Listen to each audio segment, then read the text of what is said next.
puji Tuhan, kita jumpa lagi di channel Genwise Generasi Bijak. Nah, apa kabarnya ini teman-teman, Bapak, Ibu, dan anak-anak semua?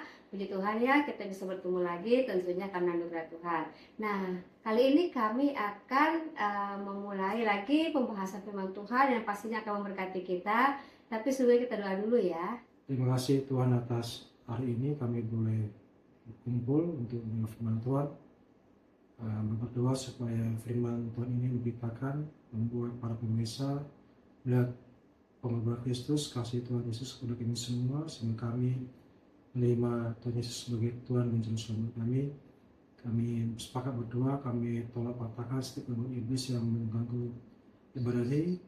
Kami patahkan dalam nama Tuhan Yesus Kristus. Buka hati pikiran kami supaya kami dapat mengalami firman ini dalam nama Tuhan Yesus Kristus. Amin.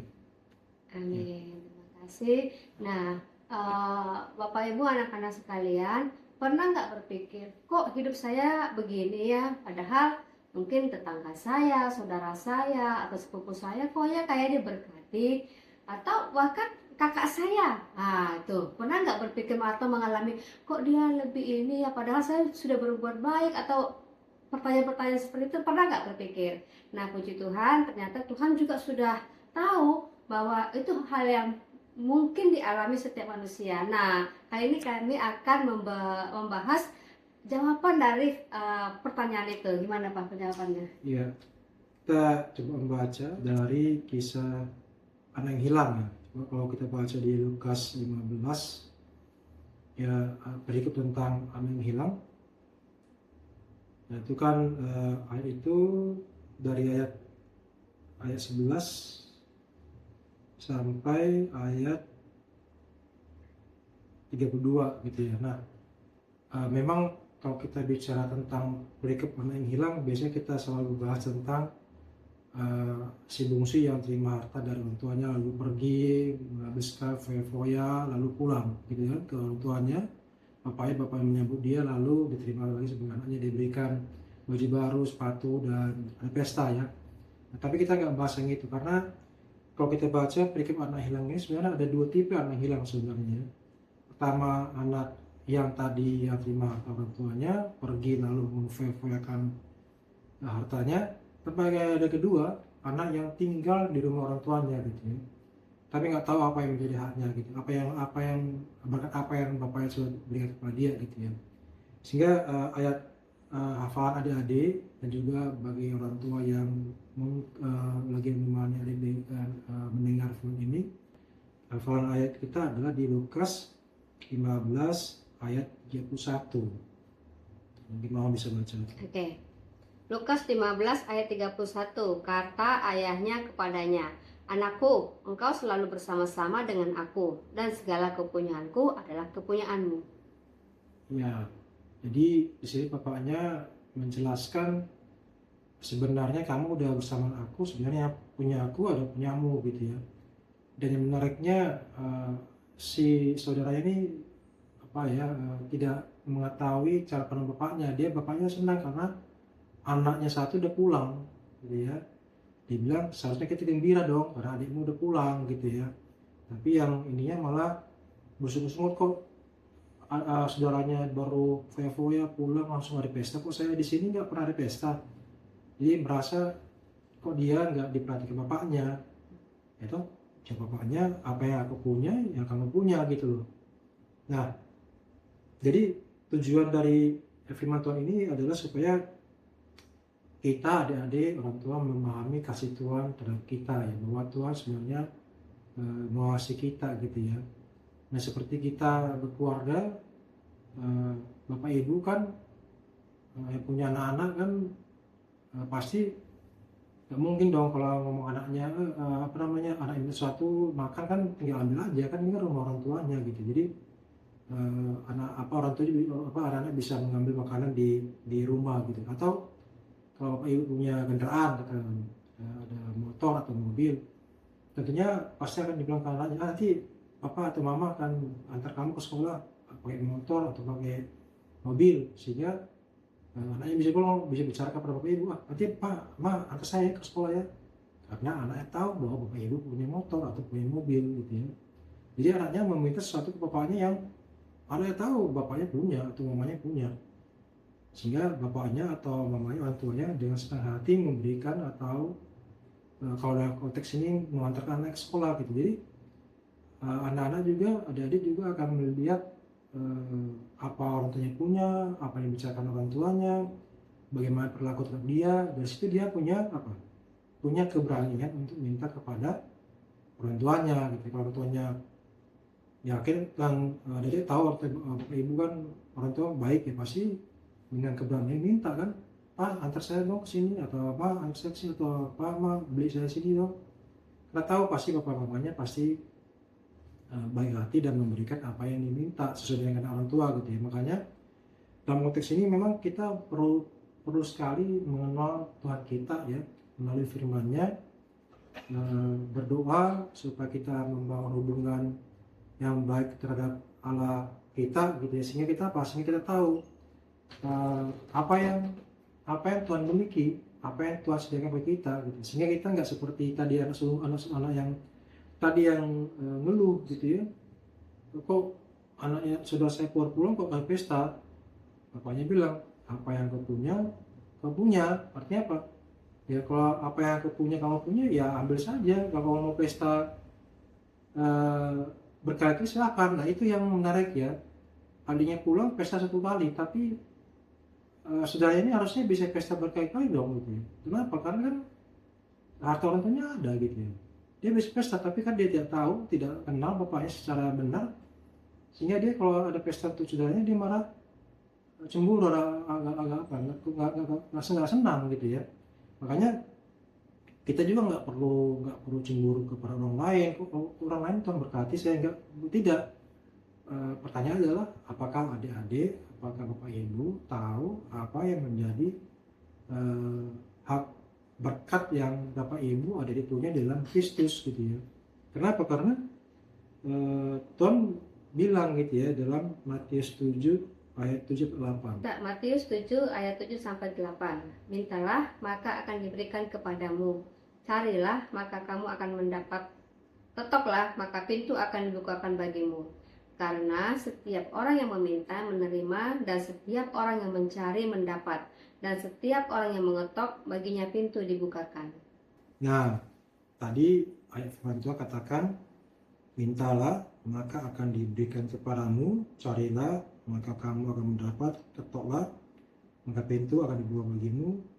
Karena setiap orang yang meminta menerima, dan setiap orang mencari mendapat, dan setiap orang mengetok baginya pintu dibukakan. Dalam terjemahan lain itu keep asking, artinya minta gitu ya. Nah, kalau kenapa kita harus minta gitu ya. Nah, ini kembali ke ilustrasi bapak ibu dan anak-anak gitu ya.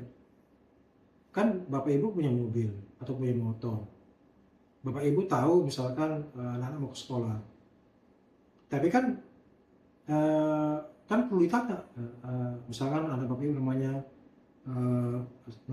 Johannes, Johannes kamu bapak antar ya, atau anak bilang, pak atau ma antar saya dong ke sekolah gitu ya. Jadi walaupun bapak ibu punya mobil motor, walaupun anak bapak ibu tahu bahwa bapak ibu mau mengantar anaknya ke sekolah, tapi kan anaknya harus minta. Udah. Dan bapak ibu pasti akan dengan senang hati memberi kan. Jadi ada komunikasi. Jadi nggak bisa bilang, misalnya pagi-pagi nih udah mau sekolah, saya nunggu ini si Yohanes mau sekolah atau tidak. Terus Yohanes bilang, ini bapak saya mau antar saya tidak. Putus hubungannya gitu ya. Padahal si Yohanes mau ke sekolah, bapaknya mau antar, tapi karena nggak ngomong nggak tahu jadinya. Makanya Yohanes bilang, pak atau ma antar saya dong. Oke, antar. Itu katakan hari Senin. Besoknya gimana? Sama. Tetap, apa antar saya dong. Setiap hari bilang, pak antar saya dong, atau ma antar saya dong. Setiap hari kan. Padahal si Yohanes tahu kalau bapaknya dia minta ke bapaknya suruh antar, pasti dia antar. Tapi dia tiap hari harus minta gitu. Bapak juga harus tahu bahwa si Yohanes pengen diantar. Kenapa? Karena mungkin bapak pikir, mungkin dia nggak minta, katakanlah besok Karin ini kayak minta diantar, mungkin temannya datang menjemput, bisa jadi ya. Sehingga bilang, mungkin Yohanes ada temannya yang menjemput. Tapi maka saya bilang, Yohanes perlu meminta ke bapaknya supaya dia diantar gitu ya. Sehingga bapaknya siap-siap untuk mengantar. Begitu juga bapak kita di surga gitu ya. Dia pasti memberi, cuman kita meminta. Gitu. Karena apa? Karena bapak kita sangat menghormati kehendak bebas kita untuk melakukan sesuatu gitu ya. Kalau kita nggak minta, bukan bapak kita nggak mau ngasih, dia pasti kasih asalnya minta gitu. Makanya kalau terjemahan lain ini dibilang keep asking ya, minta, selalu minta kalaupun tiap hari minta gitu ya. Seperti doa kami kan, kalau kita doa tiap hari, bila makan kami secukupnya, tiap hari kita makan. Itu juga makanya kita perlu meminta kepada surga kita, komunikasi, dan kita harus kenal kasih Bapak kita terhadap kita gitu ya. Dan kita tahu juga karena Kristus sudah mati bagi kita, menyediakan berkat surga itu semua, makanya kita sebenarnya bisa hidup dalam berkelimpahan di dalam Kristus Yesus gitu ya. Oke. Kesimpulannya adalah bangunlah hubungan kita dengan Allah kita lewat Kristus Yesus, Juru Selamat kita gitu ya. Karena apa? Karena Allah ingin memberkati kita dalam Kristus gitu ya. Bahwa segala berkat rohani itu hanya ada dalam Kristus. Jadi kita perlu membangun hubungan dengan Tuhan, membaca firman-Nya, doa gitu ya. Supaya kita mengenal Allah kita dan apa yang Tuhan inginkan bagi kita. Jangan kita seperti yang tadi yang saudaranya ada anak hilang, nggak tahu tuh bapak baru tahu bapaknya bilang apa yang aku punya kamu punya gitu ya. Jangan sampai begitu ya, kita nggak tahu apa menjadi berkat kita karena kita kurang mengenal Bapa kita dalam Kristus gitu ya. Dan kembali jangan seperti anak Yasin tadi, kita harus kenal Allah kita, membangun hubungan, dan pada akhirnya kita hidup diberkati sesuai dengan firman Tuhan. Oke, itu firman hari ini.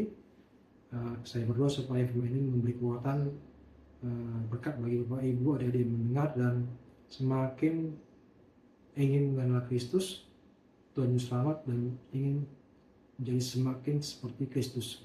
Tadi kita sudah mendengar firman Tuhan, kita akan berdoa tutup ini saya firman Tuhan kita. Tetapi sebelum kita tutup, bagi Bapak Ibu atau adik-adik yang belum mengenal Kristus, belum menerima Kristus sebagai Tuhan Selamat, kami akan berdoa membantu Bapak Ibu untuk terima Kristus sebagai Tuhan Selamat.